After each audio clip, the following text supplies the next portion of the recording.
ശകുന്തള മൂന്നാം ഭാഗം. നമ്മുടെ വീട്ടിൽ അച്ഛനമ്മമാർ കേൾക്കാൻ ഇഷ്ടപ്പെടുന്ന പുരാണ കഥകൾ അവർ കേൾക്കട്ടെ, കേട്ടുകേട്ട് ഉറങ്ങട്ടെ. വീട്ടിലെ പ്രായമായവർക്ക് വേണ്ടി നമുക്ക് ചെയ്യാനാവുന്ന ഏറ്റവും നല്ല കാര്യം കഥാവേദിലെങ്കിൽ ജോയിൻ ചെയ്യൂ.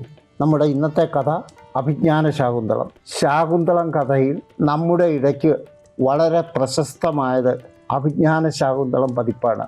എന്നാൽ യഥാർത്ഥ കഥ വേദവ്യാസരചിതമായ മഹാഭാരതത്തിൽ ഉള്ളതാണ്. കാളിദാസൻ പറയുന്ന കഥ അഭിജ്ഞാന ശാകുന്തളമാണ്. മഹാഭാരതത്തിലുള്ളത് വെറും ശാകുന്തളമേ ഉള്ളൂ. അഭിജ്ഞാനം എന്നാൽ അടയാളം എന്നാണ് അർത്ഥം. ഇത് രചിച്ചത് AD 1-ാം നൂറ്റാണ്ടിനും 3-ാം നൂറ്റാണ്ടിനും ഇടയിൽ ജീവിച്ചിരുന്നു എന്ന് വിശ്വസിക്കപ്പെടുന്ന വിക്രമാദിത്യ രാജാവിൻ്റെ സദസ്സിലുണ്ടായിരുന്ന നവരത്നങ്ങളിൽ ഒരാളായ കാളിദാസനാണെന്ന് വിശ്വസിക്കപ്പെടുന്നു. പുരാണങ്ങളിൽ നവരത്നങ്ങളെ ആരൊക്കെയാണ് എന്ന് ശ്ലോകരൂപത്തിൽ പ്രതിപാദിക്കുന്ന ഒരു ശ്ലോകമുണ്ട്. അതിങ്ങനെയാണ്: ധന്വന്തരി, ക്ഷപണകൻ, അമരസിംഹൻ, ശംഖു, വേതാളഭട്ടൻ, ഘടകർപ്പരൻ, കാളിദാസൻ, ഖ്യാതോ വരാഹമിഹിരൻ, നൃപതേ സഭായാം, രത്നാനി വരരുചി നവ വിക്രമസ്യ. ധന്വന്തരി, ക്ഷപണക, അമരസിംഹ, ശംഖു, വേതാളഭട്ട, ഘടകർപ്പര, കാളിദാസ, ഖ്യാതോ വരാഹമിഹിരോ, നൃപതേ സഭായാം, രത്നാനി വരരുചി നവവിക്രമസ്യ. അഭിജ്ഞാന ശാകുന്തളം ഇവിടെ കേട്ടിട്ട് ഒറിജിനൽ ശാകുന്തളത്തിൽ നിന്ന് എങ്ങനെ വ്യത്യാസപ്പെട്ടിരിക്കുന്നുവെന്ന് നിങ്ങൾ കമൻറ്റ് ചെയ്യുമല്ലോ. അഭിജ്ഞാന ശാകുന്തളത്തിലെ വ്യതിയാനം താഴെ പ്രകാരമാണ്. ദുഷ്യന്തൻ ശകുന്തളയെ പർണശാലയിൽ തനിച്ചാക്കി കൊട്ടാരത്തിലേക്ക് തിരിച്ചു പോകുന്നു. ദുഷ്യന്തൻ ശകുന്തളയെ സമാശ്വസിപ്പിച്ചു. പ്രണയിനി, ഞാൻ കൊട്ടാരത്തിലെത്തിയാൽ ഉടനെ മഞ്ചലുമായി പടയാളികളെ ഇങ്ങോട്ട് അയക്കും. ദേവി തോഴിമാരോടൊപ്പം കൊട്ടാരത്തിലേക്ക് പോന്നാലും എന്തെന്നറിയാത്ത ഒരു മൂകത അവരുടെ ഇടയിൽ തങ്ങി നിന്നു. ദുഷ്യന്തൻ സ്വന്തം വിരലിൽ നിന്ന് ഒരു മോതിരം ഊരി ശകുന്തളയുടെ വിരലിൽ ഇടിവിച്ചുകൊണ്ട് തുടർന്നു. സങ്കടപ്പെടേണ്ട പ്രിയേ, ഈ മുദ്രമോതിരം വിരലിൽ ധരിച്ചുകൊള്ളുക. ദേവി മറുപടിയായി ഒന്നും ഉരിയാടാതെ കാലുകളിൽ പ്രണാമങ്ങൾ അർപ്പിച്ചു. ശകുന്തളയുടെ കണ്ണുകളിൽ ഒരു നനവ്.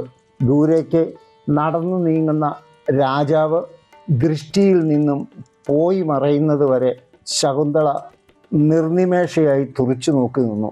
രാജാവ് തുടരെ തിരിഞ്ഞു നോക്കിക്കൊണ്ടിരുന്നു.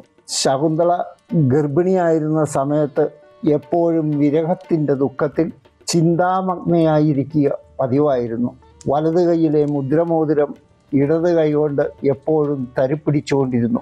ഇടയ്ക്കിടയ്ക്ക് ചുംബിക്കും. വീട്ടുകാര്യങ്ങൾ ചെയ്തുകൊണ്ടിരിക്കുമ്പോഴും മനം അങ്ങും തനു ഇങ്ങും എന്ന അവസ്ഥയിലാണ്.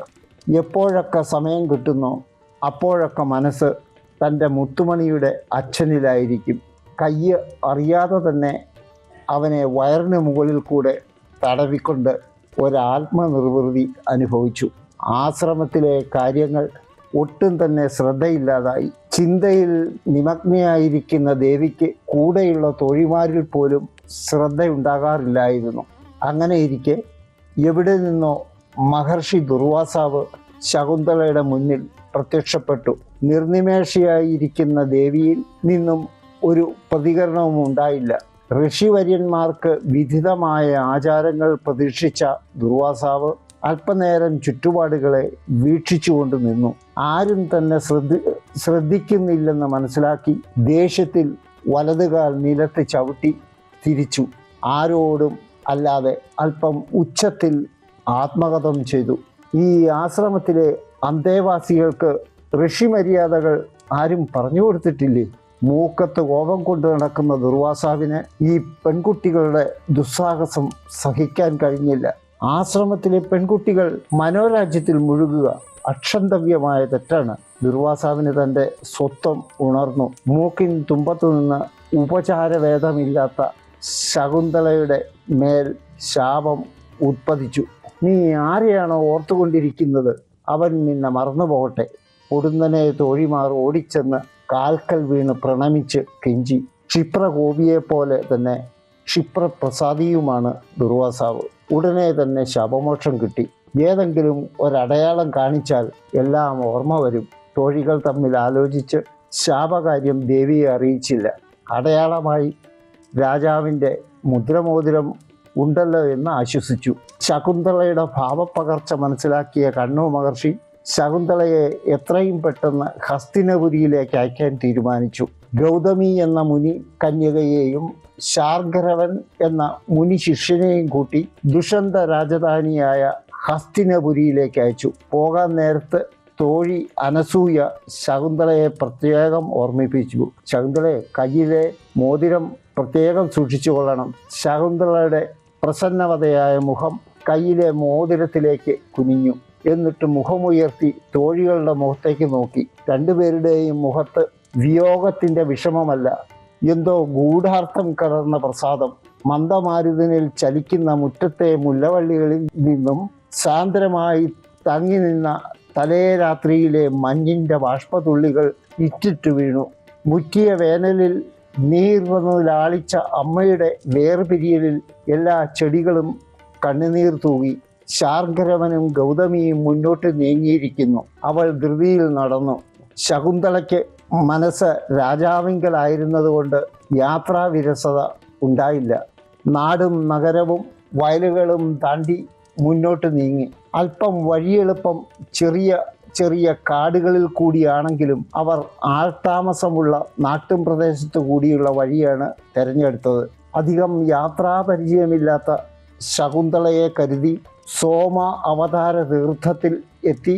അവിടെ ഇറങ്ങി കയ്യും മുഖവുമെല്ലാം ശുചിയാക്കി ജലപാനവും കയ്യിൽ കരുതിയ ഭോജനവും കഴിച്ച് തീർത്ഥത്തിൻ്റെ ഓരത്ത് തന്നെയുള്ള ആശ്രമത്തിൽ ഒന്നിൽ വിശ്രമിച്ചു. ഗൗതമി ശകുന്തളയെ ശ്രദ്ധിച്ചു. യാത്രാക്ഷീണമില്ലെന്ന് മനസ്സിലാക്കി. ഇപ്പോൾ പുറപ്പെട്ടാൽ പകലുള്ളപ്പോൾ തന്നെ രാജധാനിയിൽ എത്താം. ദേവി തീർത്ഥത്തിൽ പ്രാർത്ഥിച്ച് നമസ്കരിച്ച് എല്ലാവരും ഒന്നിച്ചു പുറപ്പെട്ടു. സന്തോഷവും ദുഃഖവും വിരഹവും കുറ്റബോധവും എല്ലാം കൂടിയ ചിന്ത ശകുന്തളയെ എപ്പോഴും മാറി മാറി മഥിച്ചുകൊണ്ടിരുന്നു.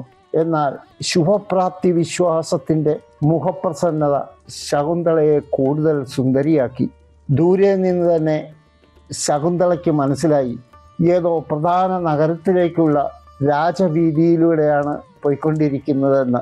കൃഷിവരന്മാരുടെ ബാഹുല്യം കുറഞ്ഞു വരാൻ തുടങ്ങി.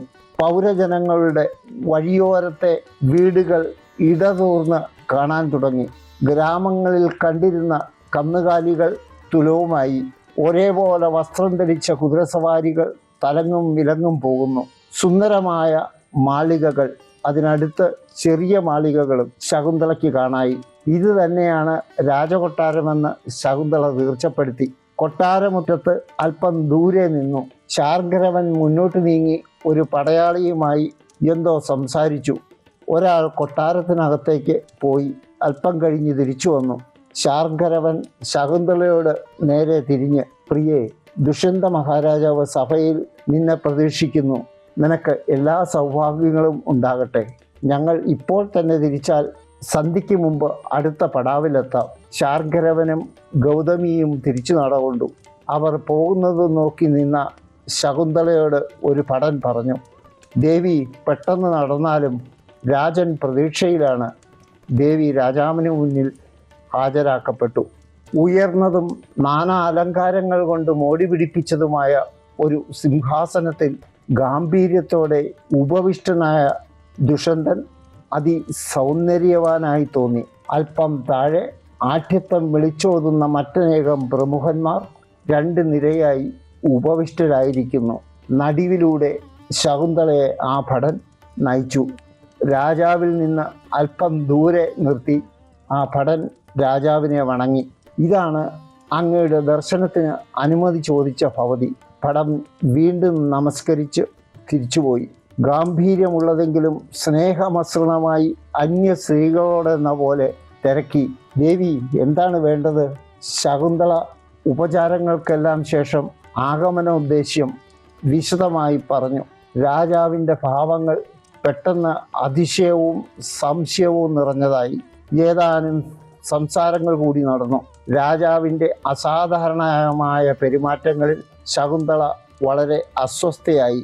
രാജസദസ്സിൽ നിന്ന് തിരസ്കൃതയായ ശകുന്തള പറഞ്ഞു, മഹാരാജാവേ, ഇതാ അങ്ങ് സമ്മാനിച്ച മുദ്രമോതിരം. സദസ്സിൽ എല്ലാവരും കാണെ കൈകൾ ഉയർത്തി മോതിര വിരലിൽ പരതി. കണ്ണുകൾ പെട്ടെന്ന് വിരലിലേക്ക് താണു. മോതിരം എവിടെ? ആത്മകഥം അടുത്തിരുന്നവരും കേട്ടു കാണും. ശകുന്തള ഒന്നും പറയാനില്ലാതെ മരപ്പാവ് പോലെ നിന്നു. മനസ്സിൽ ഇടുത്തി വീണ പോലെ പൊട്ടിത്തെറിച്ച ആഘാതത്തിൽ നിസ്സഹായായി കുഴഞ്ഞു വീണു.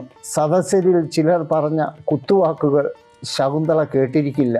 ഇതെല്ലാം അശരീരിയായി കണ്ടുകൊണ്ട് നിന്ന അമ്മ മേനക പെട്ടെന്ന് പ്രത്യക്ഷയായി ഗർഭിണിയായ ശകുന്തളയെയും കൂട്ടി അടുത്തുള്ള കശ്യപാശ്രമത്തിലാക്കി.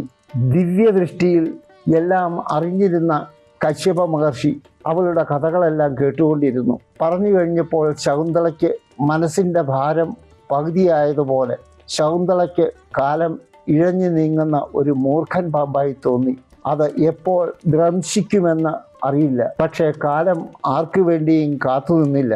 ഗർഭം എല്ലാവർക്കും ദൃശ്യമായി തുടങ്ങി. കാലം മുന്നോട്ട് പോയിക്കൊണ്ടിരുന്നു.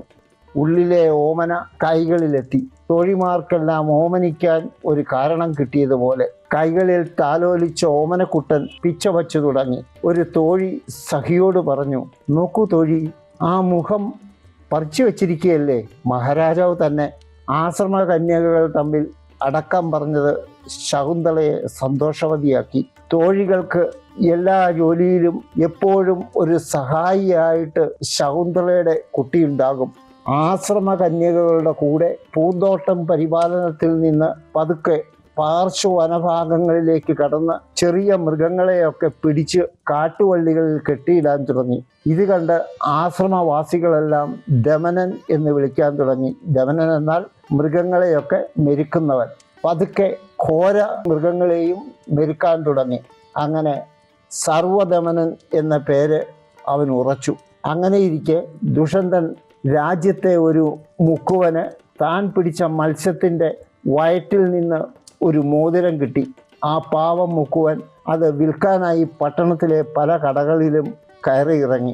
എല്ലാവരും തിരിച്ചും മറിച്ചും നോക്കി മടക്കി കൊടുത്തു. അവസാനം ഒരു സ്വർണ്ണപ്പണിക്കാരൻ അടുത്ത് നിന്ന രാജഭടന്മാരെ വിളിച്ച് മോതിരത്തിലെ മുദ്ര കാട്ടിക്കൊടുത്തു. അതേ രാജമുദ്ര തന്നെ. ഒരു രാജഭടൻ അഭിപ്രായപ്പെട്ടു. മുക്കുവൻ രാജസന്നിധിയിൽ ഹാജരാക്കപ്പെട്ടു. ഭടൻ തൊണ്ടിമോതിരം രാജാവിൻ്റെ കയ്യിൽ കൊടുത്തു. എന്നിട്ട് മോതിരം മുക്കുവന് കിട്ടിയ കഥ പറഞ്ഞു. രാജന് ഏതോ മധുര സ്മരണകൾ, മുഖത്തെ ഭാവങ്ങളിൽ സന്തോഷം സന്താപത്തിന് വഴിമാറി. ശിക്ഷ പ്രതീക്ഷിച്ചു നിന്ന മുക്കുവന് സമ്മാനങ്ങൾ നൽകി തിരിച്ചയച്ചു. അതെ, അതുതന്നെ. ഇതാണ് ഞാൻ ശകുന്തളയ്ക്ക് സമ്മാനമായി കൊടുത്ത മോതിരം. ആത്മകഥം അടുത്തിരുന്നവർ വ്യക്തമായി കേട്ടു. രാജാവിന് മനസ്സിൽ ശകുന്തളയുടെ കഥയുടെ ചുരുളഴിഞ്ഞു. അദ്ദേഹം പടയാളികളെ 4 ദിക്കിലും അയച്ചു. ശകുന്തളയുടെ ഒരറിവും ആർക്കും കിട്ടിയില്ല. ഒരു ദിവസം ദേവലോകത്തു നിന്നും ദേവേന്ദ്രൻ്റെ തേരാളി രഥവുമായി ദേവാസുര യുദ്ധത്തിൽ സഹായത്തിന് ദുഷ്യന്തനെ ക്ഷണിക്കാനെത്തി. യുദ്ധത്തിൽ ദേവേന്ദ്രനെ ജയിപ്പിച്ച് സന്തുഷ്ടനായി മടങ്ങുന്ന വഴി ദുഷ്യന്തൻ കശ്യപാശ്രമത്തിൽ മുനിയെ ദർശിക്കുന്നതിനായി കയറി. മുറ്റത്ത് വളരെ തേജസ്സുറ്റ ഒരു ബാലൻ ഒരു സിംഹക്കുട്ടിയുടെ വായിലെ പല്ല് എണ്ണി നോക്കുന്നു. കൗതുകം തോന്നിയ രാജാവ് ആ കുട്ടിയെപ്പറ്റി തിരക്കി. അങ്ങനെ ശകുന്തളയെ കണ്ടുകിട്ടി. രാജാവിന് പൂർവ്വ കഥകളെല്ലാം ഓർമ്മ വന്നു. രാജാവ് കശ്യപനോട് മോതിരത്തിൻ്റെ കഥ പറഞ്ഞു. ശകുന്തളയെയും സർവദമനെയും കൊട്ടാരത്തിലേക്ക് കൂട്ടിക്കൊണ്ടുപോയി. സർവദമനൻ്റെ യുവരാജാവായുള്ള അഭിഷേകം മംഗളമായി നടത്തി. അവൻ അതിസമർത്ഥനായ ഭരതൻ എന്ന ചക്രവർത്തിയായി തീർന്നു. ഇദ്ദേഹത്തിൻ്റെ പേരിൽ നിന്നുമാണ് ഭാരതം എന്ന പേരുണ്ടായത്. പുരാണ കഥകൾ ആസ്വാദനത്തോടൊപ്പം അറിവും മിഴിവോടെ നേടുന്നതിന് കഥാവേദി ലിങ്കിൽ ജോയിൻ ചെയ്യൂ. അഭിജ്ഞാന ശാകുന്തളം ഇവിടെ തീരുന്നു. അടുത്ത കഥ ദേവയാനി.